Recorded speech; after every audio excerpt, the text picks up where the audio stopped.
So I want to continue a bit on the spiritual aspect that I didn't really fully go into and I didn't explain when I made the video Take an F for the Foxman, right, about Silent Hill F, and how I explained that people are simping on a, first of all, completely wrong basis for him, and they think that he is a villain while he is actually not.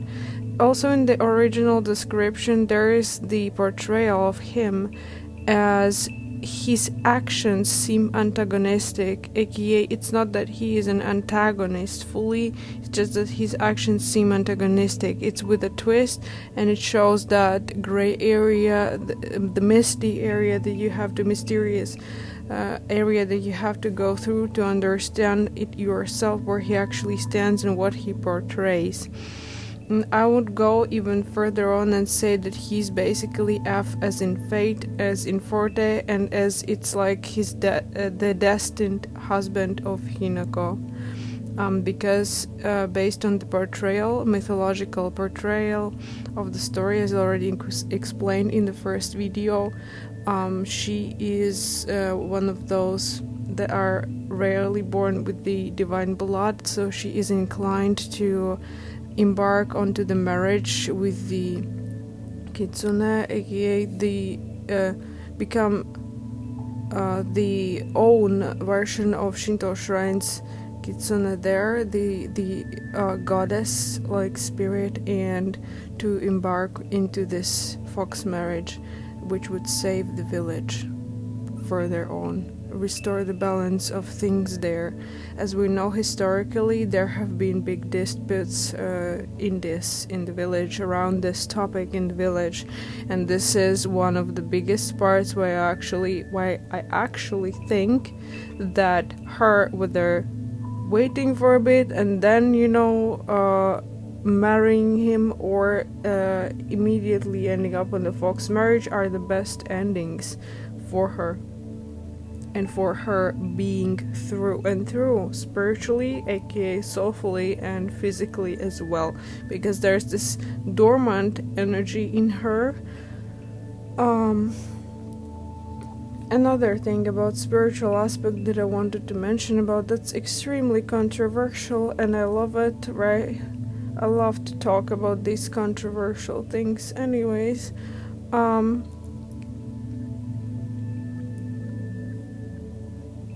So the topic of the arm being chopped off, etc. This portrayal in the other place, aka the netherworld, aka the also gray area purgatory in between, right? This aspect is basically showing that in spirituality, it's a portrayal that to embark into your highest self, and to actually even further on how she did, to embark into divinity, you have to cut all your parts off, basically. Spiritually, this is why also people don't really go through these spiritual awakenings, etc., and it's considered extremely toxic, and others look at you like you're completely mad and insane. Just a second.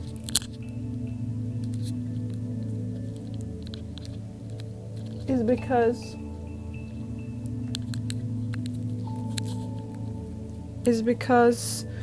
of the immensely brutal seeming aspect of it, because there is a personality in psychology, right, and the personality parts in it. If we take it all as a whole, the persona, aka the masks that we portray outside that are already mentioned in the previous video, the mask we present socially, externally, then the mask that we present to very close people, and the one that we'd never show to anybody. These all masks, they're portrayed with trauma, betrayal, anxiety, with all the negative aspects, etc. Egotistical aspects that are tied to a person's ego, and that have to be cut off and completely wrecked off in order for her to ascend into divinity. And this case scenario is also why true explanation of spiritual awakening and embarking onto the true path is brutal, and you have to basically cut off parts of yourself. You have to get rid of them, and many people can't freaking do that. There comes also this innermost jealousy of people when they look at somebody who is per se witchy or spiritual, actually embarked on their journey. People are jealous because this is an extreme path, and this means that the person is stronger. That means the person's, why are they so capable? Why? And this aspect as a whole, psychological portrayal, is within people. This is also why they so heavily project onto this story through the spiritual meaning of it, and why they see only the negative aspects so immensely is because they live in the 3D physical material space, and they barely have the touch with spirituality, and they cannot get into deeper touch with it because they see it as something evil. They do not understand it because they are not in touch with it, but they can't get in touch with it because there's this blockage of their mind that they don't understand, that they have to cut off parts of their persona, themselves, of their ego. That is very well portrayed in an ether space that looks physical to us in a material space. Well, it's all tied with supernatural aspect, obviously, in Silent Hill, and that's like, it gets very physical there as well, obviously, and we can see that in the various endings and how what a massacre is going on there. But overall, yes, that's a blockage of people that misunderstand it, that think that Hinako becomes weak, that don't understand the Foxman, that don't understand the members of the clans, that don't understand how important it is to keep that said spiritual tradition over there, to restore the balance, to keep the power of the place intact, to keep it from these monsters in dark, low entities from destroying that realm and that place. And this is why it's so important for her to embark into this and cut off these parts of herself. While people see this as a 3D material physical space because this is what they have learned, this is how they live, and this is what their psyche blocks off as something evil, that spirituality that they see and the Kotuyuki image that they see. But the only part that they like is through the sexualized version of him, aka that he's very attractive, that he is very formal, elegant, beautiful, embarks on. He has the qualities of so-called. With the mask, it adds the je ne sais quoi aspect, and people really fall for it. While many have claimed that when he removed the mask, then they were much less interested in him, which also portrays how surface level and unfortunate is the vision of game stories overall, I'd say, and how surface level people think, and they will say that it's only the games, but no, it's not true, because even when you watch per se a horror movie, your mind, your subconscious, and as a result your conscious understanding of the horror that you experience, the terrifying aspects, is the same as it would be in real life. So I would really debate this, that this is wrongfully portrayed, that it's just a game perception, how they perceive. No, this is how you perceive the information, and it portrays how much of surface level physical, solely 3D material aspect people we have out there, and how wrongly they portray. There are in-depth portrayals as well, and problem is how wrongly they take the in-depth path where it's going, because people are missing the spiritual aspect, and already explained why, because there are these blockages from the 3D material space, how they see it, and as a result they instantly see it as something evil. So Kotuyuki is evil. He's trying to manipulate her into marriage, and they portray the marriage as completely unnecessary. Again, the aspect of tradition, and they're like, we don't need this now. We have this societal all around understanding of that we don't need it. We don't need the tradition, we don't need the formality, we don't need it. Well, that actual tradition, and it's a ritualistic aspect that the people have forgotten about and that they give little to zero attention to the in-depth spiritual aspect. And this is also why they brush it off as something completely unnecessary, and as a result all this combo makes Kotayuki someone evil, because he's just trying to again manipulate her, and almost as if he was about to eat her and swallow her in as a whole, as if he did that with her personality. Well, it was her who actually subconsciously was inclined to do these tasks and things. We can see also different choices in the end, depending on what you make, on what you do. And if she didn't have the divine blood aspect and other things that are showing her clear inclination towards this process, towards this thing,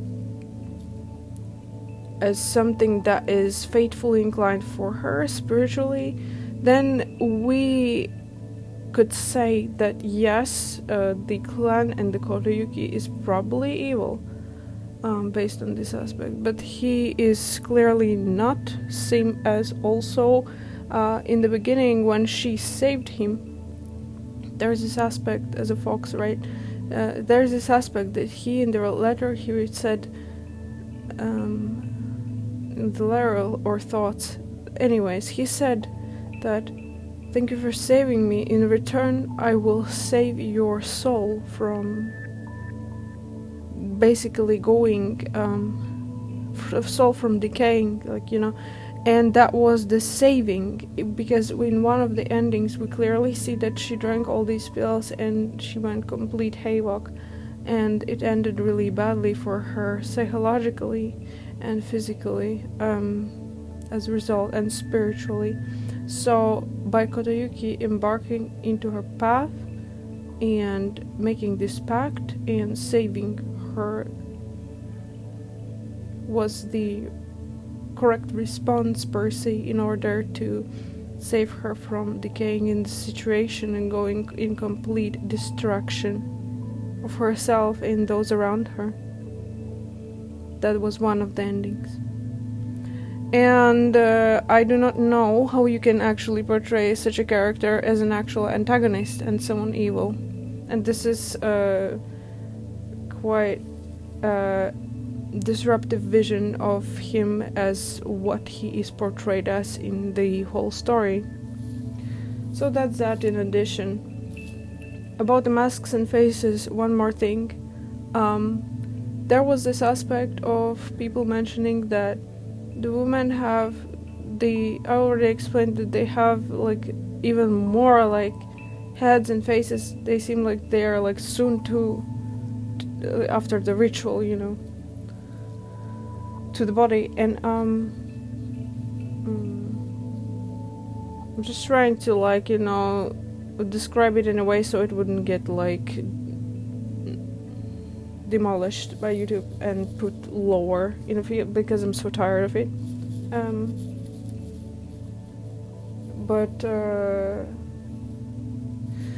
the aspect where I already said that women, though, they have in the clan, when we see them, they have even more pronounced masks, which means they are even more inclined with the spiritual aspect. They're more deeper tied to it.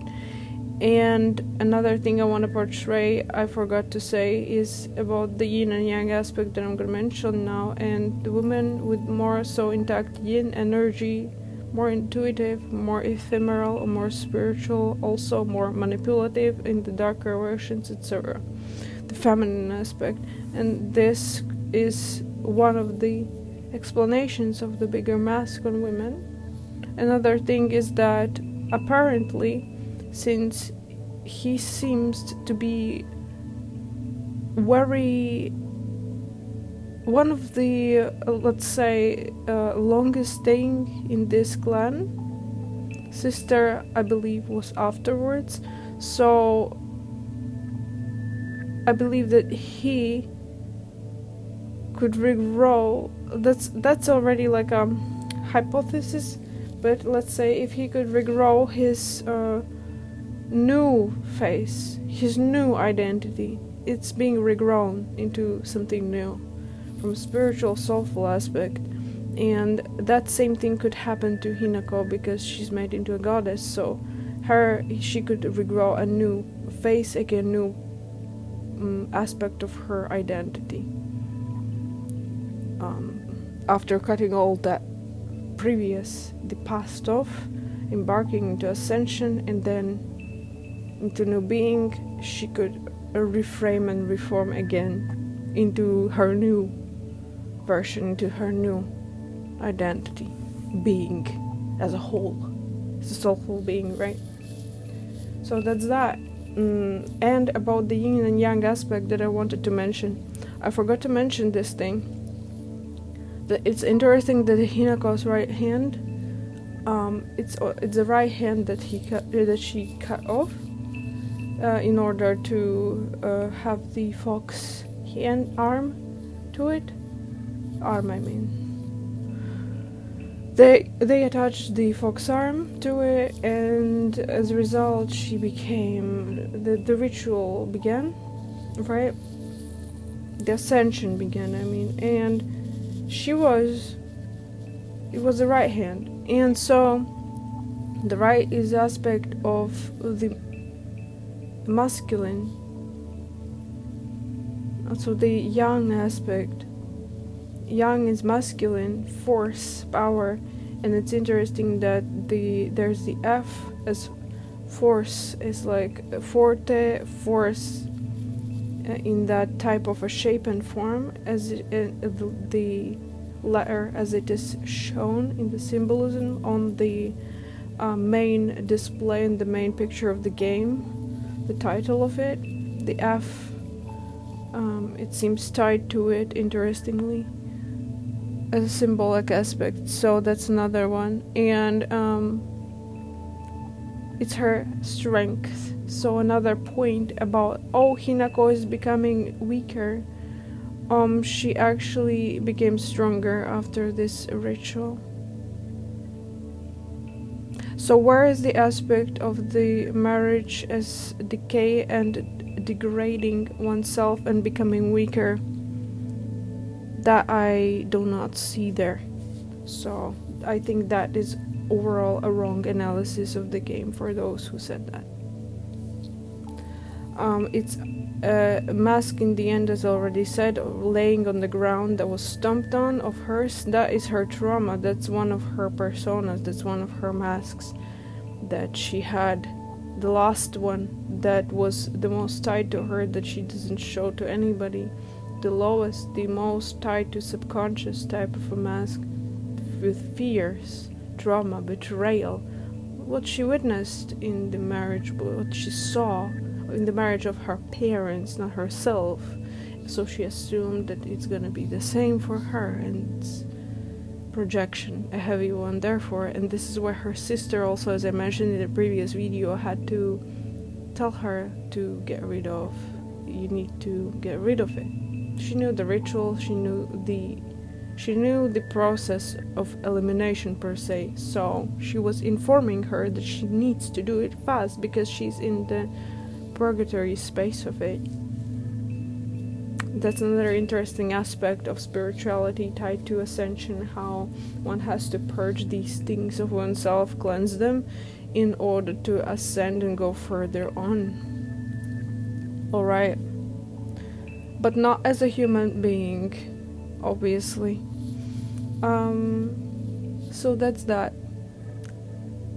I explained overall everything that I wanted to add, and I hope this was informative. Only the clan was very polite with her, and they were extremely polite. The rituals were made extremely polite. I loved the portrayal of rituals personally. It was a beautiful aspect, beautiful portrayal, and the macabre aspect of it. It was also so much shockingly beautiful and like necessary for the game. So it's a little appreciation to the devs that was interesting. Also the little moments when Hinako and Kotoyuki, when they stop, and like there's this little, I absolutely loved this addition actually. In Japanese culture there is this aspect of shame and also the timidness and the shyness around love and showing attraction, and I really like this aspect of them, you know, like him touching her shoulder and then looking at each other, and it was so immense actually at that moment. It showed this how full the moment actually was in that touch, how it was that moment of flow of attraction, that little moment that they both noticed, and I loved how it was portrayed in that timid sense. It was very correct per se. Anyways, I hope you enjoyed this video. That's basically all I wanted to add.